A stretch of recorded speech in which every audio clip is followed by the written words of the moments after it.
새벽기도에 나오신 여러분들을 주님의 이름으로 환영합니다. 함께 샘물의 기도로 기도드리겠습니다. 마음 모아 샘물의 기도를 하나님께 드리겠습니다. 너희 모든 나라들아 여호와를 찬양하며 너희 모든 백성들아 그를 찬송할지어다. 우리의 예배를 받으시기에 합당하신 하나님, 주님의 귀하신 이름을 높여 찬양하며 베푸신 사랑과 은혜에 감사드립니다. 샘물이 온전히 주님만 높이는 참된 예배를 드리게 하시고 주의 임재와 영광을 보게 하소서. 가정을 위해 기도합니다. 여호와께서 집을 세우지 아니하시면 세우는 자의 수고가 헛되며, 가정을 세우신 하나님, 샘물의 자녀들이 부모님의 사랑과 헌신에 감사하며 마음 다해 순종하게 하시고 부모들은 자녀의 마음을 헤아리고 격려하며 신앙의 본을 보이게 하소서. 부부가 서로의 약점을 채워주는 돕는 배필이 되게 하시고 사랑과 존경, 용서와 감사의 표현이 풍성한 행복한 가정이 되게 하소서. 주님 안에 한몸된 교회와 성도를 위해 기도합니다. 너희도 성령 안에서 하나님이 거하실 처소가 되기 위하여 그리스도 예수 안에서 함께 지어져 가느니라. 교회의 주인이신 하나님, 샘물의 성도들이 성령의 은사를 따라 서로를 섬겨 주님의 온전한 몸을 이루게 하소서. 샘물의 어르신들의 영육을 강건하게 하시고 건강이 연약한 성도들을 치유하시며 고난과 역경 중에 있는 성도들을 도우소서. 샘물의 자녀들이 믿음의 세대가 되게 하시고 학업과 취업과 결혼을 축복하시며 세상을 향한 복의 통로가 되게 하소서. 영적인 가족 목장을 위해 기도합니다. 만일 한 지체가 고통을 받으면 모든 지체가 함께 고통을 받고 한 지체가 영광을 받으면 모든 지체가 함께 즐거워하느니라.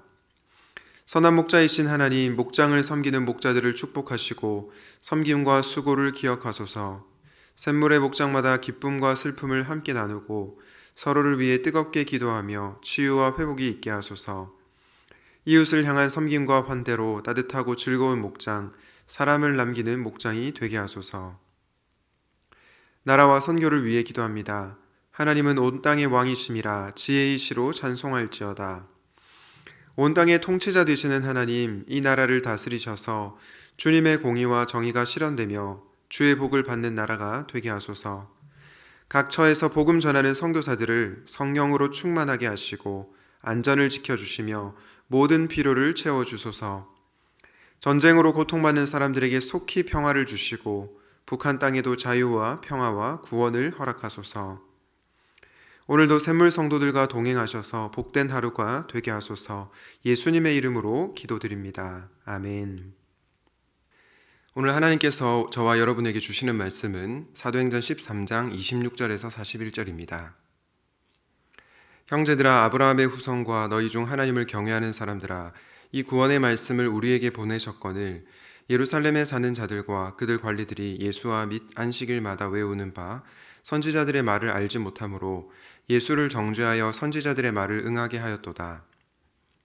죽일 죄를 하나도 찾지 못하였으나 빌라도에게 죽여달라 하였으니 성경의 글을 가리켜 기록한 말씀을 다 응하게 한 것이라. 후에 나무에서 내려다가 무덤에 두었으나 하나님이 죽은 자 가운데서 그를 살리신지라. 갈릴리부터 예루살렘에 함께 올라간 사람들에게 여러 날 보이셨으니 그들이 이제 백성 앞에서 그의 증인이라. 우리도 조상들에게 주신 약속을 너희에게 전파하노니 곧 하나님이 예수를 일으키사 우리 자녀들에게 이 약속을 이루게 하셨다 함이라.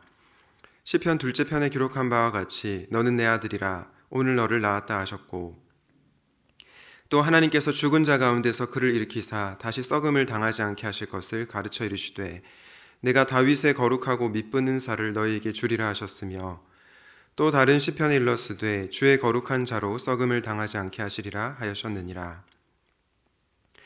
다윗은 당시에 하나님의 뜻을 따라 섬기다가 잠들어 그 조상들과 함께 묻혀 썩음을 당하였으되 하나님께서 살리신 이는 썩음을 당하지 아니하였나니. 그러므로 형제들아, 너희가 알 것은 이 사람을 힘입어 죄 사함을 너희에게 전하는 이것이며, 또 모세의 율법으로 너희가 의롭다 하심을 얻지 못하던 모든 일에도 이 사람을 힘입어 믿는 자마다 의롭다 하심을 얻는 이것이라. 그런즉 너희는 선지자들을 통하여 말씀하신 것이 너희에게 미칠까 삼가라.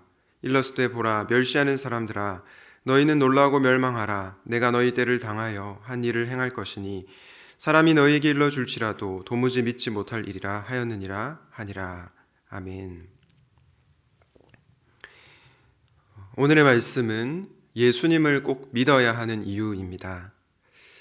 오늘 본문은 지난 사도행전 13장 16절부터 시작된 바울의 설교에 관한 내용입니다. 바울이 한 설교의 내용을 쭉 살펴보면 참 그리스도 중심적이다라는 생각을 하게 됩니다. 왜냐하면 바울은 하나님의 구원 역사를 설명하는 가운데 그 역사의 중심에 예수 그리스도가 있다라고 선포하고 있기 때문입니다. 전에 담임 목사님께서 로마서 말씀을 설교하실 때 복음은 예수다라는 말씀을 전하셨습니다. 실로 그렇습니다. 복음은 예수님입니다. 이 예수님을 잘 알아갈 때에 우리는 복음을 더욱더 선명하게 이해할 수 있습니다.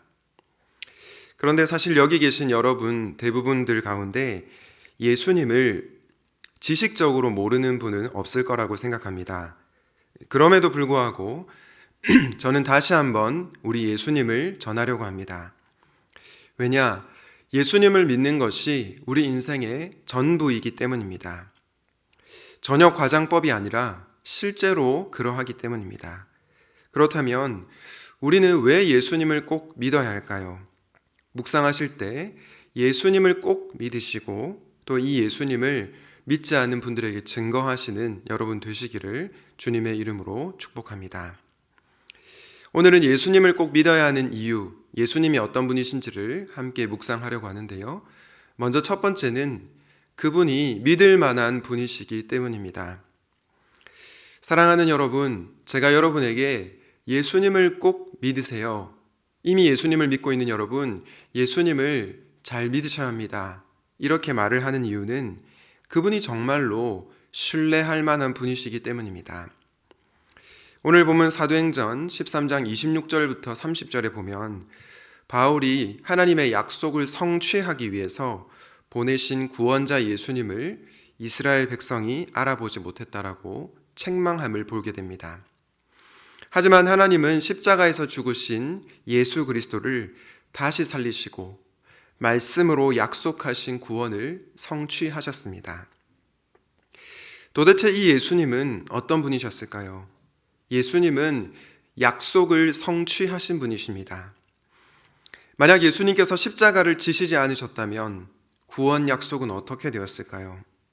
부활도 없고 저와 여러분에게 주어지는 구원도 없었을 것입니다. 그러나 예수님께서 십자가를 지시고 부활하시면서 이 약속의 말씀을 성취하셨기 때문에 우리에게 구원이 보장된 것입니다. 사실 십자가 부활뿐만 아니라 예수님께서 이 땅에 태어나셔서 살아가셨던 삶 자체가 정말로 신실함 그 자체였습니다. 예수님은 십자가에서도 신실하셨지만 십자가를 향하는 발걸음도 항상 신실하셨습니다. 하나님 아버지 뜻에 순종하는 삶을 한평생 사셨기 때문입니다. 사랑하는 샘물 성도 여러분, 이 예수님 정말로 믿을 만한 분이지 않습니까? 사실 이 세상 사람들은 약속을 하고도 약속을 잘 지키지 않을 때가 많습니다. 꼭 믿지 않는 사람들뿐만 아니라 예수님을 믿는 사람들조차도 약속을 어길 때가 있습니다. 많은 기독교인들이 말은 잘하지만 그 말을 지키는 경우가 얼마나 많습니까? 그러나 우리 예수님은 절대로 그런 분이 아니십니다. 구원의 약속을 성취하시기 위해서 자신의 삶을 들이셨습니다. 그리고 하나님의 구원 약속을 저와 여러분을 위해 지키셨습니다. 이 믿을 만한 분이신 예수님을 꼭 믿고 사시기를 주님의 이름으로 축복합니다. 예수님을 꼭 믿어야 하는 두 번째 이유는 무엇일까요? 두 번째로 부활하신 능력의 주님이시기 때문입니다. 사도행전 13장 34절과 35절을 다시 한번 보겠습니다. 또 하나님께서 죽은 자 가운데서 그를 일으키사 다시 썩음을 당하지 않게 하실 것을 가르쳐 이르시되 내가 다윗의 거룩하고 미쁘는 살을 너희에게 주리라 하셨으며 또 다른 시편에 일렀으되 주의 거룩한 자로 썩음을 당하지 않게 하시리라 하셨느니라. 여러분, 방금 제가 읽은 이 말씀은 무엇에 관한 말씀입니까? 바로 예수 그리스도의 부활에 관한 말씀입니다. 바울은 메시아를 죽은 자 가운데서 일으키실 것이라는 하나님의 약속이 예수님의 부활을 통해서 성취되었다라고 설교하고 있습니다. 바울 설교의 핵심에 부활하신 예수님이 계셨던 것입니다. 신실하신 예수님은 믿을 만한 분이다라는 것을 강조했을 뿐 아니라 죄와 사망 권세를 이기신 부활하신 능력의 주님을 우리가 어떻게 안 믿을 수 있겠냐고 바울이 힘주어 말하고 있는 것입니다. 제가 얼마 전에 VIP와 성경 공부를 인도한 적이 있습니다. 그때 사람이 할 수 있는 것과 할 수 없는 것에 대해서 나누었는데요.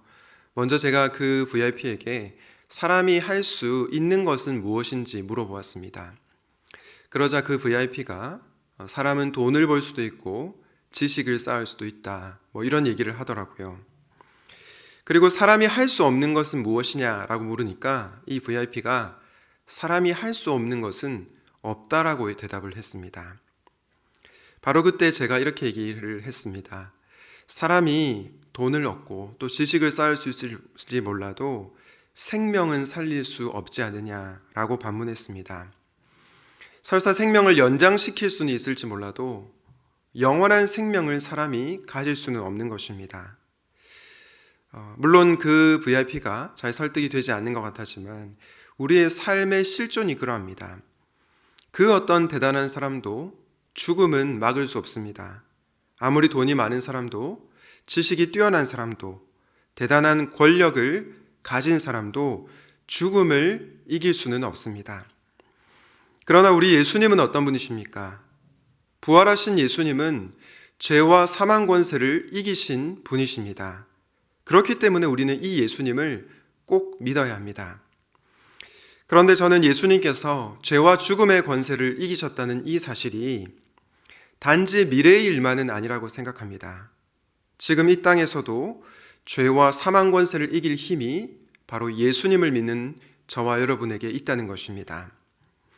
오늘날 많은 사람들이 돈 앞에서, 권력 앞에서, 세상의 강한 힘 앞에서 낙담하고 절망하는 모습을 보게 됩니다. 도무지 내 힘으로 그것을 이길 수 없을 것만 같습니다. 그러나 부활하신 예수님을 믿는 자들은 어떻습니까?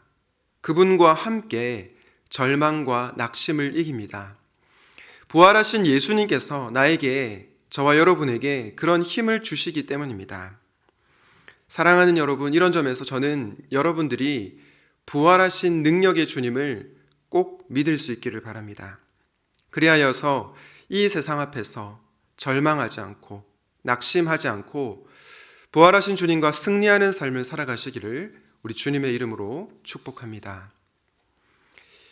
오늘은 예수님을 꼭 믿어야 하는 이유를 묵상하고 있는데요. 첫 번째로 그분이 믿을 만한 분이시기 때문이고, 두 번째로 예수님께서 부활하신 능력의 주님이시다라는 말씀을 전했습니다. 마지막으로 저와 여러분이 예수님을 꼭 믿어야 하는 이유는 무엇일까요?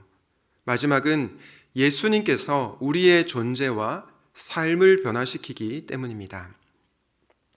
사도행전 13장 38절과 39절을 다시 한번 보겠습니다.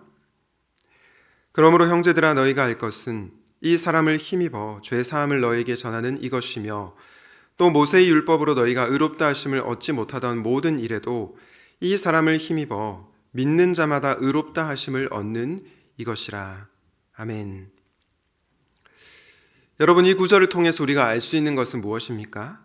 예수님께서 죄 사함과 칭의, 즉 의롭게 하여 주시는 그 선물을 우리에게 주시는 분이라는 것입니다. 죄의 결과는 사망인데 예수님께서 우리에게 영원한 생명을 주시기 위해서 죄 사함이라는 은총의 선물을 주시는 것이죠. 또한 그분을 믿는 자에게 주어지는 복은 의롭다 하심을 얻는 것, 바로 칭의입니다. 사랑하는 여러분, 예수님을 믿고 나서 우리의 삶에 어떤 변화가 일어났습니까? 먼저 우리의 존재가 변화되었습니다. 우리는 예수 그리스도 안에서 새로운 피조물이 되었습니다. 이 사실이 우리에게 주는 위로는 무엇입니까? 우리가 더 이상 불안해할 필요가 없습니다. 왜냐? 하나님께서 예수 그리스도의 공로에 근거해서 저와 여러분을 바라봐 주시기 때문이죠. 그렇기 때문에 우리는 더 이상 불안해할 필요가 없습니다. 의외로 신앙생활을 열심히 하는 분들 중에서 내가 뭔가 봉사와 선행을 많이 해야, 더 열심히 해야 하나님께서 나를 받아주실 거야 라고 생각하는 분들이 계십니다. 그래서 열심히 신앙생활을 하지만 그 마음의 중심에 불안함이 있습니다. 내가 어느 정도까지 해야 하나님께서 나를 받아주실까, 나를 용납해 주실까 라고 하는 불안감과 두려움이 있는 것입니다. 그러나 칭의를 진실로 믿는 사람들은 나의 어떠한 행위로 하나님께 받아들여지는 것이 아니라 예수님의 십자가 공로 때문에 자신이 하나님께 받아들여졌다는 것을 믿기에 진정한 평안을 누릴 수 있습니다. 그렇다면 여러분, 이 칭의를 믿으면 우리의 삶이 나태하고 방종해질까요? 하나님께서 그리스도 안에서 나를 용납해 주셨기 때문에 내가 마음대로 살아갈까요? 그렇지도 않습니다. 왜냐? 나 같은 죄인을 용납해 주신 그분의 그 크신 사랑에 감격하여 거룩한 삶을 살아가기 때문입니다. 그리스도 안에서 새롭게 된 존재로서 변화된 삶을 살아갈 것이기 때문입니다. 그러므로 칭의는 우리의 존재와 삶을 변화시킵니다. 저는 여러분들이 예수님을 꼭 믿고 우리의 존재와 삶이 변화되는 기쁨을 누리시기를 주님의 이름으로 축복합니다. 말씀을 정리하도록 하겠습니다. 오늘은 바울의 설교를 통해서 저와 여러분이 예수님을 꼭 믿어야 하는 이유를 묵상했습니다. 우리가 예수님을 꼭 믿어야 하는 이유는 무엇입니까? 먼저 그분이 정말로 믿을 만한 분이시기 때문이고, 또한 그분이 부활의 능력의 주님이시기 때문이며, 우리가 예수님을 믿을 때 우리의 존재와 삶이 변화되기 때문이었습니다. 이 예수님을 꼭 잘 믿고 사시는 여러분 되시기를 바랍니다.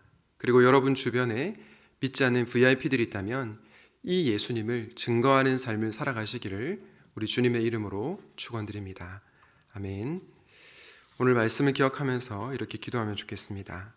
우리를 위해서 구원의 약속을 이루어 주신 예수님께 감사하게 하소서. 부활하신 능력의 주님과 함께 이 세상에서 승리하게 하소서. 그리스도 안에서 변화된 존재로서 거룩한 삶을 살아가게 하옵소서. 그리고 우리 주변에 예수님을 믿지 않는 자들에게 복음을 증거할 때 그들이 예수님을 믿는 역사가 일어나게 하시고, 내일 예배 가운데 우리가 주님의 임재를 깊이 경험하게 하옵소서. 함께 기도하도록 하겠습니다.